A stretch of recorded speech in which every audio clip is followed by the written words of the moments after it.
Film की कहानी शुरू होती है तो हम देखते हैं डील को, जो इस कहानी का मुख्य किरदार है। डिल के पास एक बोट है और उसे मछली पकड़ने का बहुत शौक है। डिल प्लाईमाउथ नामक एक द्वीप पर रहता है। पैसा कमाने के लिए अक्सर वह कुछ टूरिस्ट को मछली पकड़ने के लिए लेकर जाता। डिल उनके लिए रॉड सेट करता और टूरिस्ट खुद मछली पकड़ते, जिससे उन्हें बहुत खुशी होती थी। इसके बदले में डिल को कुछ पैसे मिलते थे।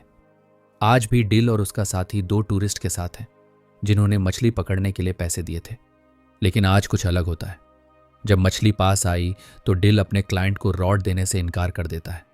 असल में डिल काफ़ी समय से एक खास मछली को पकड़ने में लगा था और आज शायद वो मछली उसके हाथ आ जाती। रॉड न देने पर वो टूरिस्ट गुस्सा हो जाते हैं, मगर डिल उन्हें चाकू दिखाकर चुप कर देता है। बदकिस्मती से इतनी कोशिशों के बावजूद वो टूना मछली उसके हाथ नहीं आती। अब उन्हें इन टूरिस्ट को पैसे भी वापस देने थे। हालांकि डिल के लिए ये कोई बड़ी बात नहीं थी, लेकिन ड्यूक बहुत निराश था क्योंकि उसे अपनी पोती की यूनिवर्सिटी की फीस भरनी थी। डिल उससे वादा करता है कि वह उसे पैसे दे देगा। इसके बाद वह अपनी दोस्त डायना से मिलने गया। डायना उसे कुछ पैसे देती है जब वह उसके साथ समय बिताता है। डिल उससे उसके बेटे के बारे में पूछता है। उसे भी बोट्स और फिशिंग का बहुत शौक था। दरअसल डील चाहता था कि वह ड्यूक को जाने दे ताकि वह किसी ऐसी जगह काम कर सके जहां उसे अच्छे पैसे मिले। इसके बाद वह एक बार में जाता है। बारटेंडर से बातचीत के दौरान हमें पता चलता है कि यहाँ के लोगों को एक दूसरे के बारे में छोटी से छोटी बात भी पता होती है। अब ऐसा क्यों है, ये हम आगे जानेंगे। बारटेंडर कहता है कि तुमने 4 बार उस मछली को पकड़ने की कोशिश की है, तुम्हें उसे कोई नाम देना चाहिए। तो डिल कहता है कि उसका नाम जस्टिस है। रात में वह ड्यूक को पैसे देने गया और बताता है कि कल हम दोबारा समुद्र में जाएंगे। ड्यूक पूछता है कि हमारे साथ कितने क्लाइंट्स जा रहे हैं, तो डील बताता है कि हम अकेले जाएंगे क्योंकि वह किसी भी हालत में उस मछली को पकड़ना चाहता था। ड्यूक को उसका फैसला सही नहीं लगता क्योंकि इसमें उनके पैसे लग रहे थे। रात को डील जब अपने घर में था तो उसे अपने बेटे की याद आती है, जो तलाक के बाद अब उसकी पत्नी के पास है। उसे भी अपने पिता की तरह फिशिंग का बहुत शौक था। अगले दिन वह ड्यूक के साथ बोट लेकर समुद्र में गया। पूरा दिन इंतजार करने के बावजूद भी उन्हें वो मछली नहीं मिल सकी, जिससे डिल बहुत निराश था। वापस आने पर वो ड्यूक से कहता है कि तुम मेरे लिए बैड लक हो। जब से तुम्हारी पत्नी मरी है तब से तुम्हारी किस्मत ही खराब है। ये सुनकर ड्यूक को बहुत बुरा लगता है और वो गुस्से में अपना सामान लेकर वहां से चला जाता।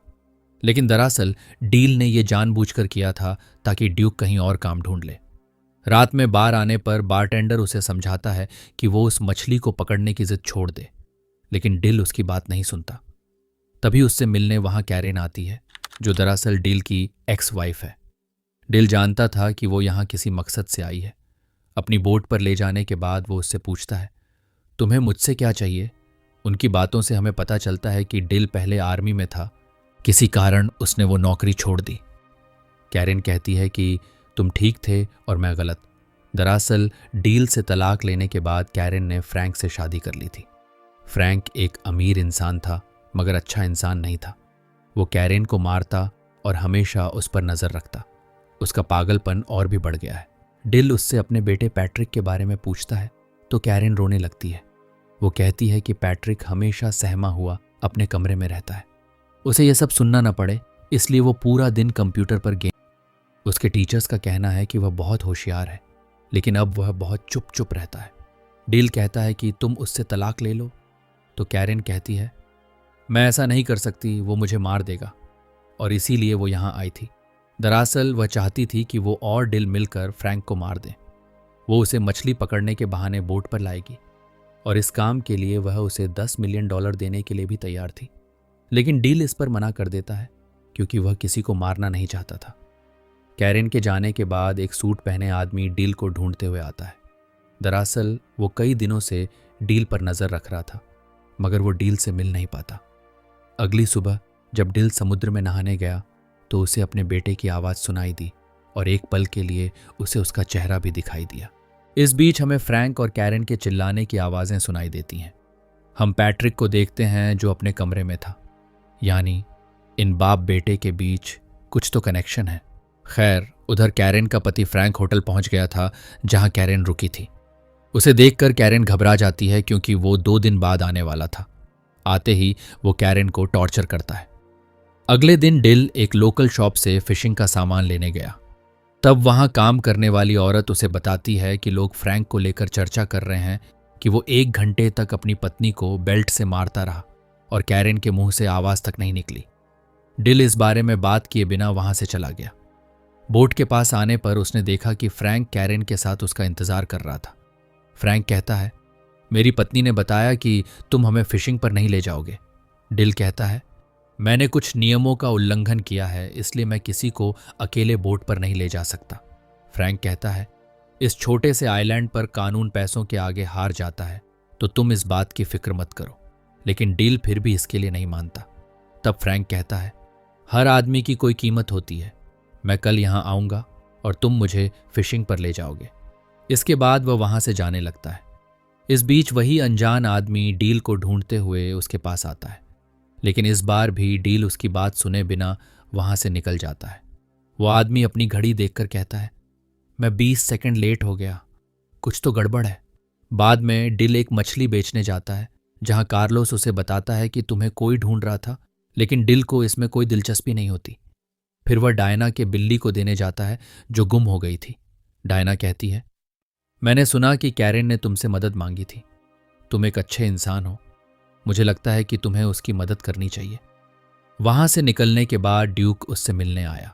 वह कहता है, फ्रैंक तुम्हें सिर्फ एक टूर के लिए $10,000 देने वाला है।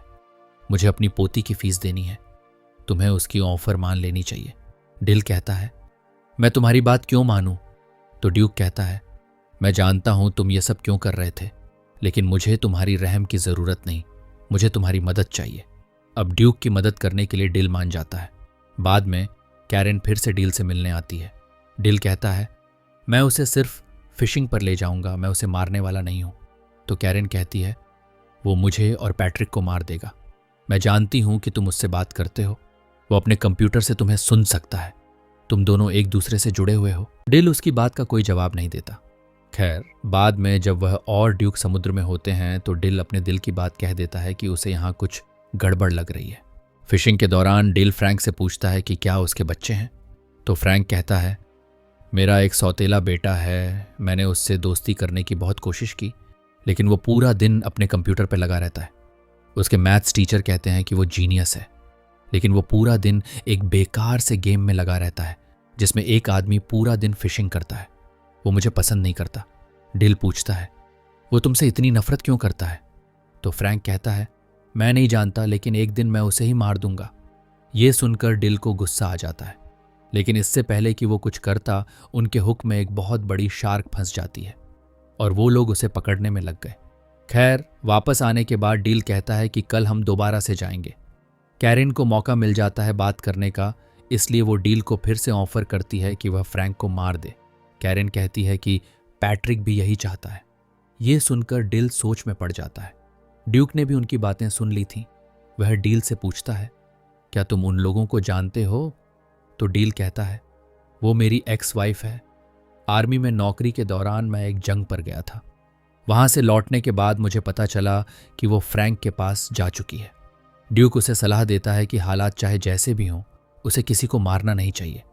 रात को डिल कैरेन से मिला और अब वह इस बात के लिए राजी हुआ कि वह फ्रैंक को मारेगा। उसे बस पैसे चाहिए। वह ये सब प्यार व्यार के लिए नहीं कर रहा। जब डिल घर आया तो वही अनजान आदमी उससे मिलने आया था जिसे हमने फिल्म में कई बार देखा।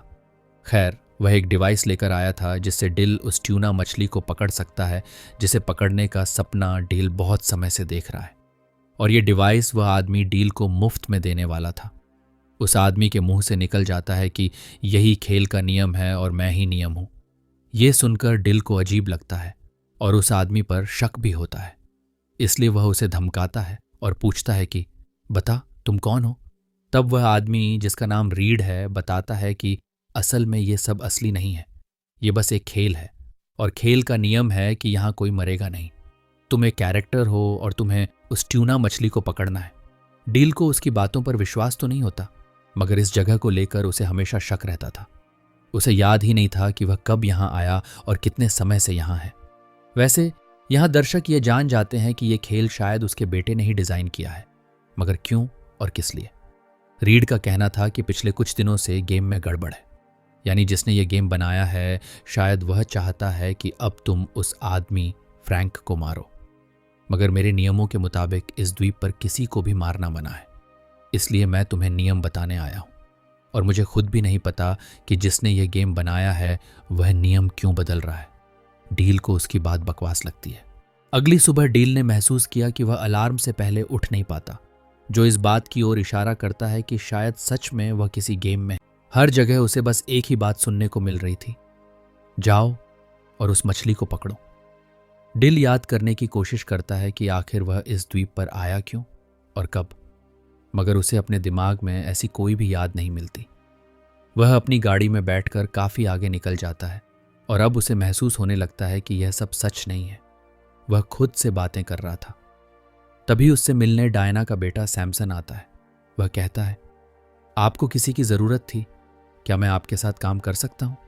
इस पर डील हंसने लगता है और कहता है, जब मैंने तुम्हें इस गेम से मांगा था तब तुम मुझे नहीं मिले, और अब यह गेम मुझे सब कुछ दे रहा है। डिल वहां से चला गया। अपना शक दूर करने के लिए वह स्टोर के मालिक से कुछ सवाल पूछने लगा, मगर वह हमेशा बात को बदल देता है। फिर डिल फोन करके ये पता करने की कोशिश करता है कि रीड असली है या नहीं। उसे जवाब मिला कि रीड असली है। सबसे तंग आकर डिल बार में गया ताकि वह ड्रिंक कर सके, लेकिन बारटेंडर भी उसे वही बात कहता है। वह कहता है, क्या आज तुम फिशिंग करने नहीं जा रहे? तुम्हें काम पर जाना चाहिए।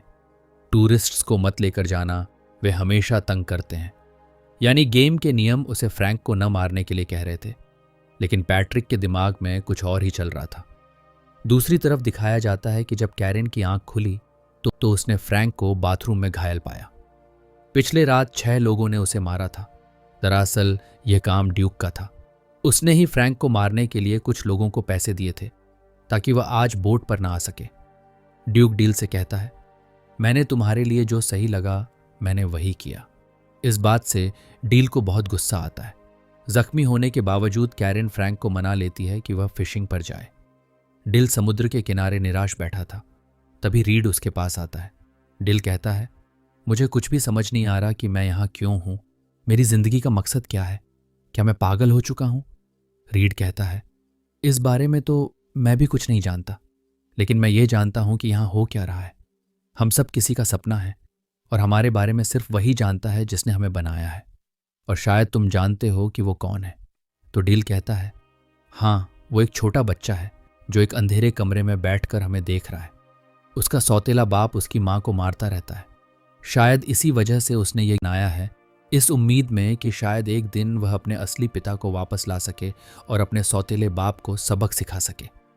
वो चाहता है कि मैं उसे इंसाफ दिलाऊं। इसीलिए मैं आज फ्रैंक को मारूंगा, चाहे कुछ भी हो जाए। इस पर रीड कहता है, अगर तुम यही चाहते हो तो मैं गेम के नियम तोड़ दूंगा। अगर हमारा निर्माता यही चाहता है तो तुम्हें ऐसा ही करना चाहिए। कैरेन फ्रैंक को बोट पर ले आती है। इस पर डिल भागकर अपनी बोट की तरफ जाता है। दरअसल पैट्रिक ने एक ऐसा गेम बनाया था जिसमें वह अपने पिता के साथ समय बिता सके, लेकिन जैसे जैसे उसके सौतेले बाप का टॉर्चर बढ़ता गया, आग भी बढ़ती गई। पैट्रिक बस यही चाहता था कि उसे कोई संकेत मिले कि फ्रैंक को मारना गलत नहीं है। इसलिए उसने गेम में डील को सोचने की इजाज़त दी ताकि डिल अपने दिल की सुने, और जो भी उसका फैसला हो पैट्रिक भी वही करेगा। यही वजह थी कि गेम उसे बार बार याद दिला रहा था कि उसे बस मछली को पकड़ना है, लेकिन डिल की सोच बदलने लगी थी। खैर, डिल बोट के पास पहुंचता है जहां फ्रैंक और कैरेन पहले से ही मौजूद थे। डिल फ्रैंक को समुद्र में ले जाता है। फ्रैंक की हालत पहले से ही बहुत खराब थी और कैरेन ने उसे नशे में भी रखा था। तभी उन्हें पता चलता है कि बोट पर सैमसन भी है, जो उनके प्लान को बिगाड़ सकता था। लेकिन अंत में जब डिल ने रॉड फ्रैंक के हाथ में थमा दी तो शार्क उसे समुद्र में खींच लेती है और उसका अंत हो जाता है। असल दुनिया में पैट्रिक यानी डील का बेटा अपने सौतेले पिता फ्रैंक को सच में मार देता है, और हम समझ पाते हैं कि डील की असली लड़ाई तो मौत के साथ ही खत्म हो चुकी थी। गेम में जो है वो तो बस पैट्रिक के ख्याल है। खैर, इस कत्ल के बाद पैट्रिक को मानसिक अस्पताल में रखा जाता है। गेम में हम देखते हैं कि कैरेन डील को अलविदा कहती है, लेकिन डील में उसने पैट्रिक को अपनाने की शर्त रखी थी। डील जानता था कि वह बस एक गेम है। तब कैरेन रोते हुए कहती है, कभी ना कभी तुम मुझसे ज़रूर मिलोगे। तभी कैरेन वहाँ से गायब हो जाती है और डील के पास एक फ़ोन पर कॉल आता है। कॉल की दूसरी तरफ पैट्रिक था। उसकी आवाज़ सुनकर डिल भावुक हो जाता है। पैट्रिक कहता है, मैंने कुछ बहुत गलत किया है। तो डिल उसे समझाता है, तुमने जो भी किया अच्छे के लिए किया। पैट्रिक कहता है, मैं मिनी गेम में कुछ बदलाव करूंगा ताकि मैं तुमसे मिल सकूं। डिल बहुत खुश हो जाता है और कहता है, मैं तुम्हारा इंतज़ार करूंगा। कॉल कटने के बाद डिल देखता है कि वहाँ सब कुछ बदल रहा है और अगले ही पल हम देखते हैं कि पैट्रिक भी गेम में है। वह डील से मिलने के लिए बोट की तरफ भाग रहा है। उसे देखकर डिल बहुत खुश होता है। दोनों एक दूसरे को गले लगाते हैं। गेम में ही सही